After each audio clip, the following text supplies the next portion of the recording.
తెలంగాణ స్టైల్లో ఎగ్ పులుసు చేసేద్దామా? వచ్చేయండి మరి. ముందుగా ఒక ఆనియన్‌ని తీసుకొని ఇలా కాల్చుకోవాలనమాట. చుట్టూ తిప్పుతూ కాల్చుకొని మిక్సీ పట్టేసి పేస్ట్‌ని పక్కన పెట్టేసుకోవాలి. తర్వాత ఒక ఆనియన్‌ని కట్ చేసి పక్కన పెట్టేసుకోవాలి. ఒక గిన్నె తీసుకొని అందులో ధనియాలు, జీలకర్ర, మెంతులు అండ్ గరం మసాలా ఉంటాయి కదండీ! ఒక పట్ట, ఒక యాలకు, 2 లవంగాలు, బండ పువ్వు, కొంచెం సాజీరా అన్నీ వేసేసి డ్రై రోస్ట్ చేసి పౌడర్ చేసి పక్కన పెట్టుకోవాలి. అదే గిన్నెలో ఆయిల్ వేసి, ఆనియన్ వేసి వేగాక కొంచెం అల్లం వెల్లుల్లిపాయ పేస్ట్, పసుపు వేసి కలిపేయండి. దీంట్లో మన టేస్ట్‌కి తగ్గట్టుగా పులుసు తీసుకొని ఆ పులుసు పోసేయండి. అది కొంచెం మరగడం స్టార్ట్ అయ్యాక కారం, ఉప్పు వేసి కలిపేయండి. తర్వాత మనం మిక్సీ పట్టేసుకొని పెట్టుకున్న dry masala powder, onion paste వేసి కలిపేయండి.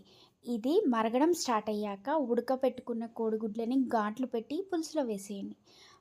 మరగనివ్వండి. చాలా దగ్గరకొస్తుందండి. చక్కగా భలే ఉంటుందనమాట పులుసు.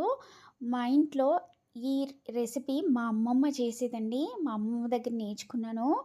చేపల పులుసు ప్లస్ ఎగ్ పులుసు 2 సేమ్‌గా చేస్తుంది. ఆహా! ఎంత టేస్ట్ ఉంటాయండి. చేసిన రోజు కన్నా గూడా తెల్లారి తింటే ఎంత బావుండేదో అసలు. ఎగ్ పులుసయినానండి చాలా బావుంటుందనమాట. మైల్డ్ స్పైస్‌తో ఎంత బావుంటుందో, కమ్మగా ఉంటుంది. చాలా బావుంటుందండి. ఆ రెసిపీ అంటే ఈ రెసిపీ మా అమ్మమ్మ కాలం నాటిది కాబట్టి మీతో షేర్ చేసుకుందామని చేశాను. బట్ చాలా బావుంటుందండి. ఒకసారి ట్రై చేయండి. అంత ఘాటుగా కాకుండా ఈ వర్షాలు పడుతున్నప్పుడు ఇలా చేసుకొని తింటే ఆహా! ఎంత బావుంటుందండి.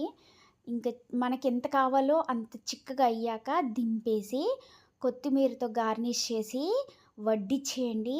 తిన్న వాళ్ళు కూడా అసలు టేస్ట్ మర్చిపోరనమాట. అంత బావుంటుందండి. నిజంగా నేను చెప్పడం అని కాదు. ఒక్కసారి మీరు ట్రై చేసి చూడండి. భలే ఉంటుందండి.